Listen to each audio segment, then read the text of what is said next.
Welcome to In Focus with Eden Lane. Later, we'll return to 910 Arts and meet the architect, curator, and some of the artists. But we begin the year with a very special guest. I'm so excited because we're here today talking to Alice Ripley, Tony Award-winning actress from Next to Normal, in the role that you won the Tony for. That's kind of unusual for a Tony-winning actor to go on tour in that role. What was making up that decision for you? I feel like I need to finish what I started. You started this so long ago. You began not at the very first workshops, but close to that. Tell me about how that happened for you and how you got to where you're at with her now. The show's been in development for about a decade or more, and a couple of my good friends played Diana in workshops before I did. And I got on the team about 4 or 5 years ago. And since then it's just been a snowball that's grown into this beautiful, some kind of ice sculpture or something. I don't know what it is. That's a great way to describe it, really.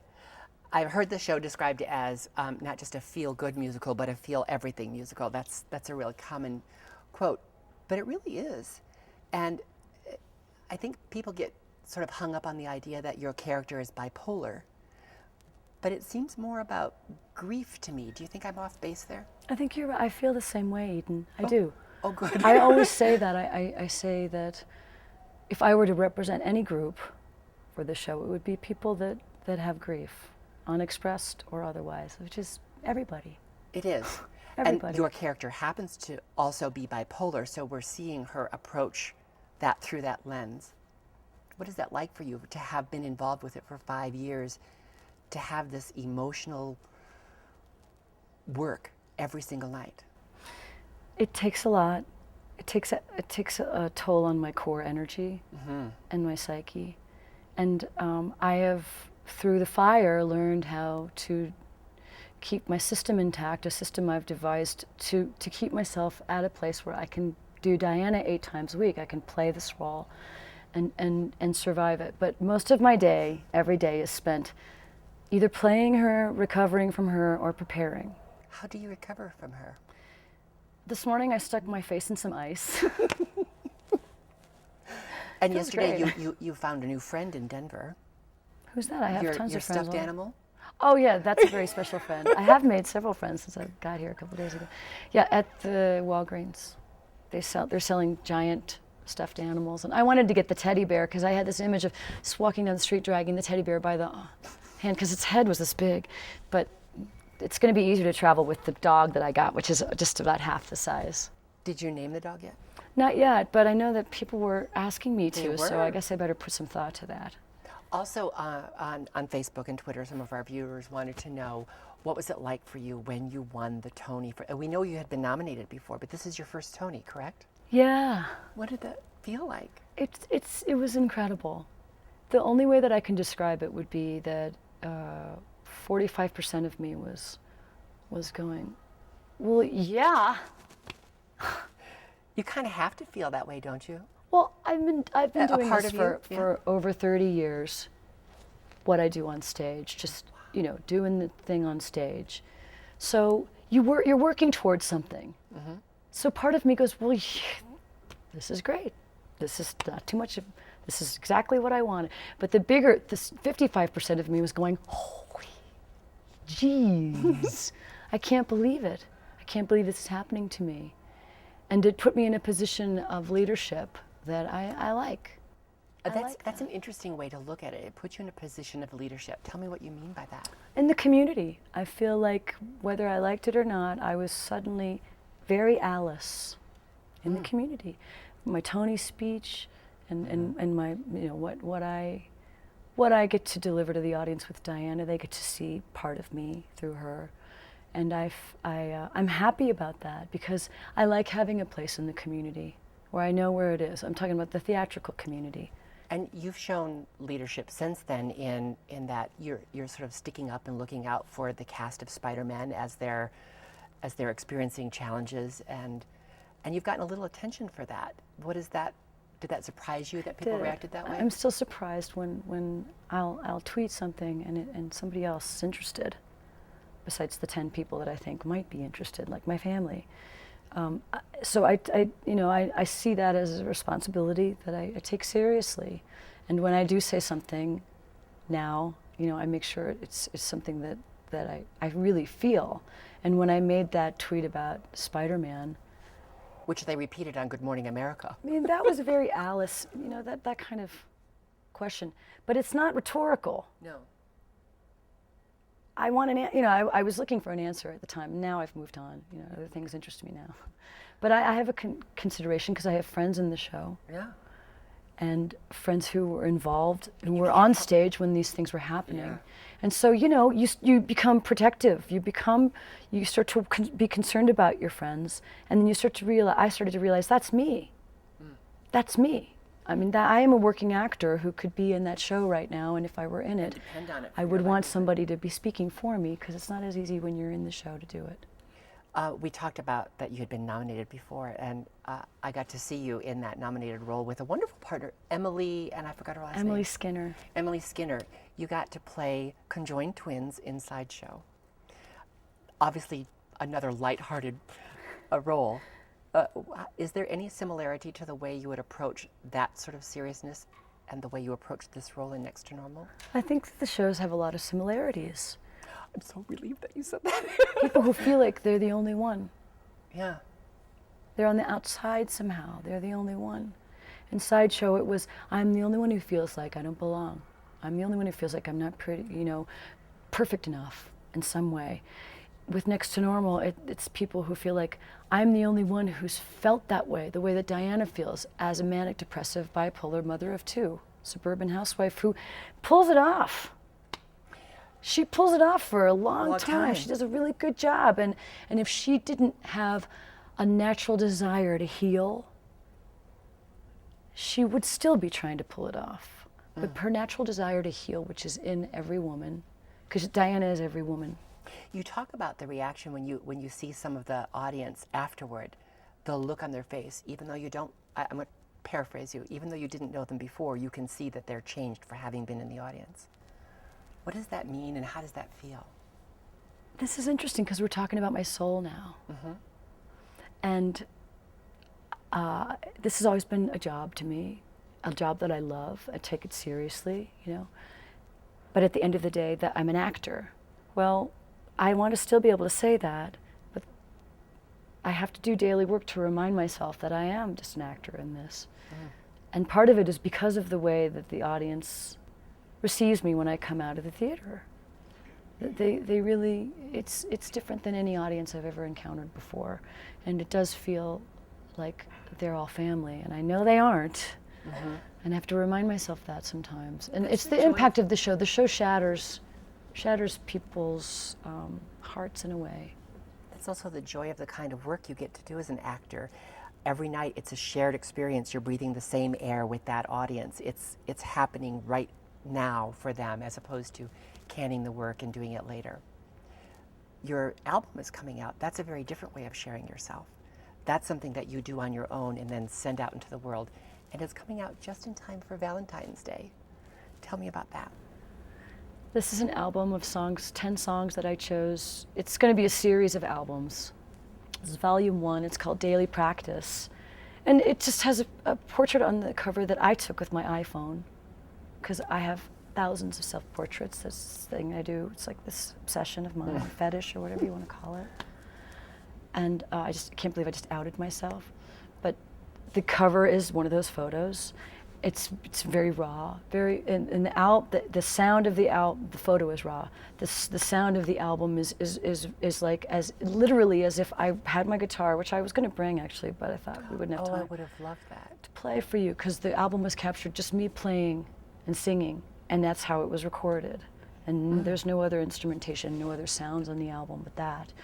And I wanted to do it that way, and the focus of the album is these 10 songs by songwriters that I'm covering. I'm covering their songs. I'm a songwriter and I've made albums of my own songs, but I'm not really interested in what I have to say right now. I'm drawing on the writers that have kept me alive since I was a kid and have given me a reason to want to connect with people and to want to examine my own heart, like Carole King, Bruce Springsteen, Nancy Griffith, Lucinda Williams, R.E.M. Some really good sort of singer-songwriter kind of. Yes, and they've had a huge influence on me, not just something that I say to you, but it's real. It's the thing that keeps that fire in me that makes Diana real.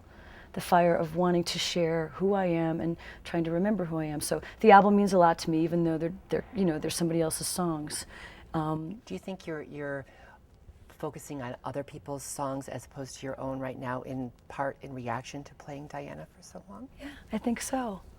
I think that while I know that over the years when I've wanted to reconnect with who I am, deep down inside, just pick up my guitar and play, and oh yeah, well that's something I've done since I was a kid, and it's unique for me and all that. And now it's even more simple in that I don't even need my own song. I just want somebody to give me a song that says what I want to say, and then I want to interpret it in my own way, and that's what this album is. The songs were chosen because what the songs say, I want people to hear me say right now for some reason. There's an audience out there that wants to hear this, or I need to say it. Well, we know how we can get tickets for Next to Normal. You're only here for a short time, just 2 weeks. How can we find out more information about your album? Well, it's coming out on February 15th, and it's on a label called Shikaboom.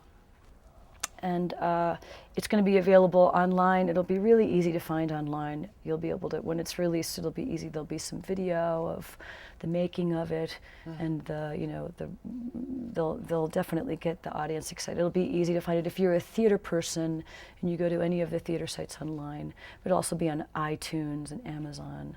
And if I have one in my back pocket, I'll hand it to you because I'm one of the producers. Oh, great. And that's a really wonderful thing. I wish we had more time to talk about that Me process too. Thank you for sort of getting up early to come in and talk to us today. Thank I really you so much, appreciate it. Eden. I really enjoyed talking to you. Thank you. You only have this weekend left to see Alice Ripley in Next to Normal at the Allie Calkins Opera House. Next, we go to the Santa Fe Arts District and the 910 Arts Gallery. So this is not our first visit to 910 Arts, but it is our first chance to speak to both of you while we're here at 910 Arts. This is such a unique space. Tell me more about it. I know there's the event gallery, but there's so much more to this development, first of all. The complete facility here has 17 artist individual studios, it's kind of slash gallery, 8 live-work lofts, the coffee shop, and then the event gallery here, all kind of centered around a colorful courtyard that's open to the sky with vibrant colors throughout. Was this a building you designed from scratch, or did you have to modify an existing building? I think the most accurate term is to say that we deconstructed to reconstruct. From an architectural standpoint, the type of work that I do is really focused on the environment and being resource efficient and utilizing materials. So although it's great to recycle, it's even better to keep it all right there on site. So the majority of the buildings here, actually all of them existed except for the 3-story building. That was the new construction. Everything else was a process of taking apart steel structures, taking apart part of the building to create the courtyard, and then reusing those from anything from insulation, bat insulation, Wow. to steel structure in the facility and the redesign. So you designed a miniature community within a miniature community. Yeah. Right here in the Santa Fe Arts District. And we know that the gallery space is used for a wide variety of things. In addition to the shows, people get married here. We've visited Lighthouse Writers Workshop here. But you're the curator of this space. Tell me what that means in this unique space. Well, this means that, first of all, we have the artist community here that we can pull from, but it's also, and in this case, we have a wide variety of artists showing here that are all from the Santa Fe Art District, but sometimes we just have one artist, we have 2 artists, or we have shows that have actually a cause, like we have the Haiti show coming up that will show. We got to come and host a panel here. Yeah. So when someone wants to have a wedding or a party or some other kind of event here, it's among the art, so their decor is kind of already taken care of. Is that sort of the theory behind it? It is. Yeah. It makes it a lot easier, I think, too, for folks who are looking at not having to come up with the resources to decorate. We are kind of run as a green facility, so too, as far as decorations, that's the other thing. It's like encouraging, you don't need to do more. The artwork is here. it's beautifully decorated, and then start bringing in plants or flowers that you can share with your guest. This particular exhibit has been extended, luckily so. It began in December and you're holding it over through January. Tell me about the exhibit in general, how it came to be, and why is it being held over? Michael Paglia, the art critic for Westward, juried this show. So out of 300 submissions from artists that either have their studio here or showed in the Santa Fe Art District, he picked 30 of the best. The response was just so great that we said, well, let's keep on showing it another 2 weeks. That's a brilliant idea, Yeah. I think, because the holidays, we're so busy for so many. It's great to have one more chance to come down if you haven't been here, or to come back and enjoy it again. So how do we find out more information about the wide variety of things that are occurring here at 910 Arts? Probably the best way is on our homepage, our website, because we're continually updating that and have all of the related events, as well as information about the building and the artists that are in this facility as well. And how you can have an event here. Exactly. And what's that web address? The website is 910arts.com. Well, thank you, ladies, for inviting us in here this afternoon. I know you've arranged for us to talk to some of the artists that are part of the show, and I really appreciate that. So let's go and take a peek at some of the work in this exhibit. Thank you. Thank you. Next, Jonathan Lamb and Michael Ortiz tell us about their work. This piece is called It Smells Like Fireworks. Before we discuss the piece a little bit, tell me how you started to work together in your collaborative. Yeah, we both met each other in Denver. Mike's being from Pueblo. I studied art in Durango. We met in Denver and both had very mutual goals of progressing the local art scene in Denver and have combined forces to help make that happen. Tell me a little bit about this piece. How did you get entered into this exhibit, and a little bit about how you created it? We showed this piece in July of 2010 Here in the Santa Fe Art District. in the Santa Fe Art District. What was the gallery that you showed? The gallery is called Black Book Gallery. For a show called Beers and Bottle Rockets. It was 4th of July celebration art show. Hence the It Smells Like Fireworks. Yes. Exactly. Was that a riff on It Smells Like Teen Spirit? Somewhat more so that we actually exploded fireworks on the piece of art, so it literally does smell like fireworks. Oh, wow. That was kind of the idea behind the name, but Tell me about the medium with which you worked to create this piece. well, we started with some flat panels. We built about 16 flat panels, and then from there we took a bunch of different scraps of wood that we use in our studio, and just picked and choose from different scraps of wood, placed them on top of these flat panels, and then we chose a color scheme that goes sort of in the color scheme of like a street scene, sort of like you're in the alleyway of a big city. We took those colors, we splattered a bunch of paint onto the top of these pieces of wood. What kind of paint are you using? Is it acrylic? Is it oil? We're using acrylic wash, stuff like Inks. that. When you get to be displayed in an exhibit that includes a wide variety of artists in your own area, does that mean you build new networking connections that you hadn't had before, or did you already know most of these artists? A few of them, because we run a fine art reproduction company. We work very closely with other local artists, so some of the artists in this room we do printing for, so we know them, and then others we got to meet new artists as well, so it's a nice combination of both, new and old, familiar, strange, but it was very nice. I think even from this distance, it does kind of smell like fireworks. Thank you, guys. Thanks. Thank you. Next, Colorado artist Janelle Petrock and her subject and collaborator Eloise Blair tell us about their work. So this piece is obviously photography, but it has a difference in that it's mounted on glass. So tell me about the piece and how you came to work together. Well, we have known each other since we were 15. We went to high school together, and we started doing photography projects together when we were in college, which was about 15 years ago. And we have been doing these long exposures. We both do long exposure photography, and we do different things, but we often invite and use the other for our projects. Tell me what long exposure is for viewers who might not be that familiar with A photography. long exposure is basically, normally with a camera, you're just taking an instant, a moment in time. We usually use, my standard is 30 seconds. So in a way, even though they're shown as a single image, they're much like small films. Mine tend to be 30 seconds, hers can be up to 4 or 5 minutes. And so we are able to move around and do a lot of different things, and then you end up with these sort of soft performances, basically. And so we're able to do performances with photography. So if you look at our pieces, they look like dances because we really were dancing. And so we were able to capture a lot more. So they're frozen films. Frozen films, little, how did you put that? They're little Soft performances. soft performances. I like that. Yeah. I mean, they're a lot about play and instantaneous action, whatever we feel like doing as we're there. We have ideas that we start with, but really that's kind of our recipe, and then we move on from there in the actual action. This special exhibition or special exhibit is a juried exhibit of the best of from the season.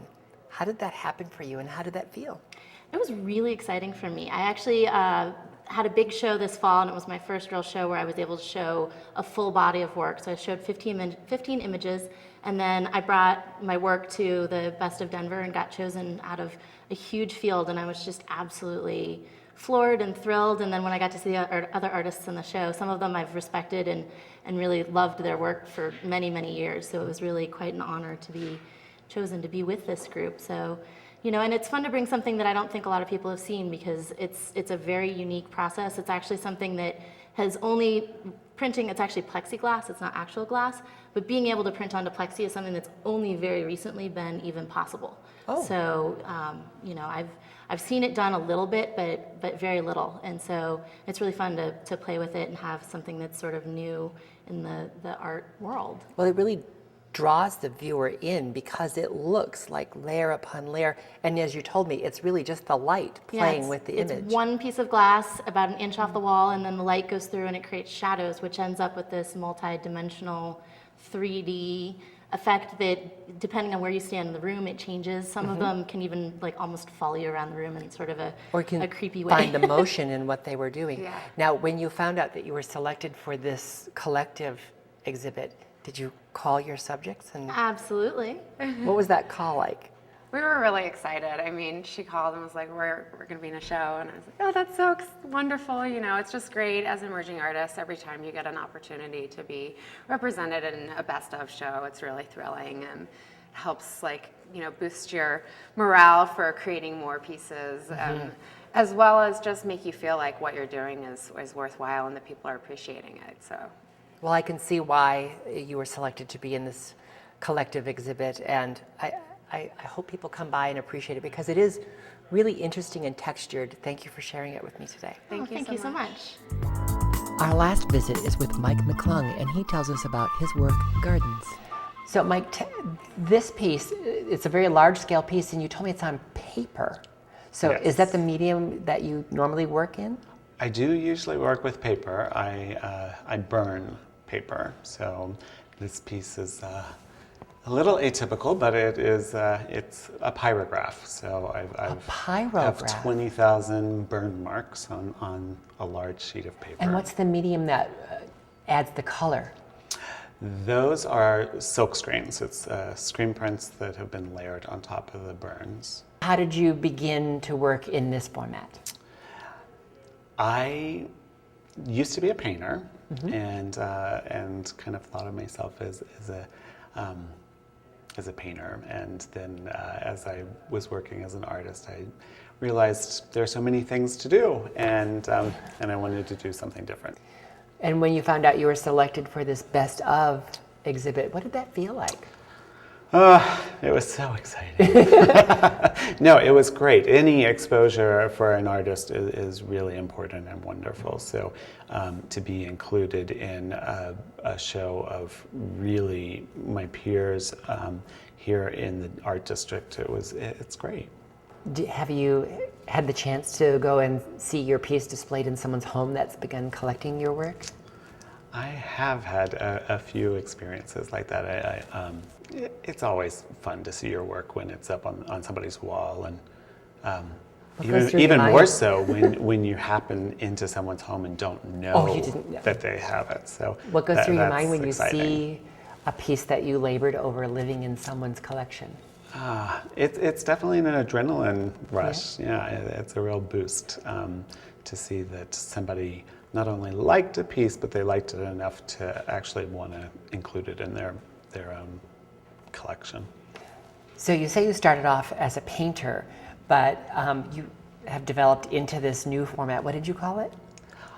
I think it's technically would be called pyrography, so which is the art of burning. So usually when you hear that term, it's kind of the wood shop term from middle school that people are burning the wood plaques, Burning their name yeah, into have their name carved, or it's a coyote on a plaque that's in like a cabin. Well, how did you make that progression from a traditional painter to this vocabulary?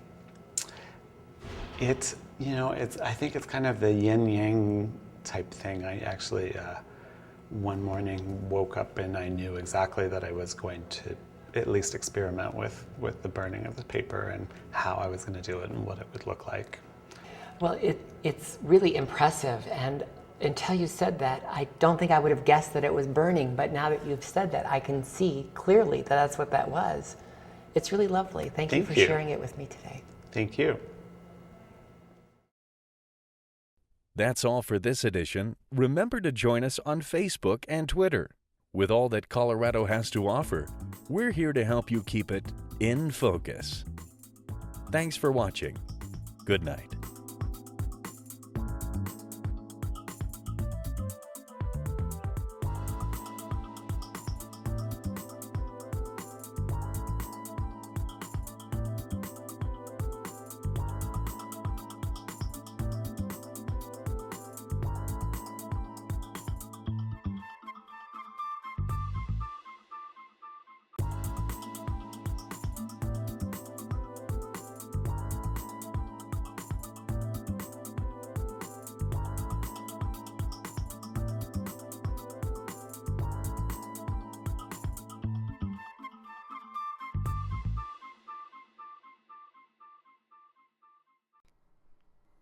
Snugglebug.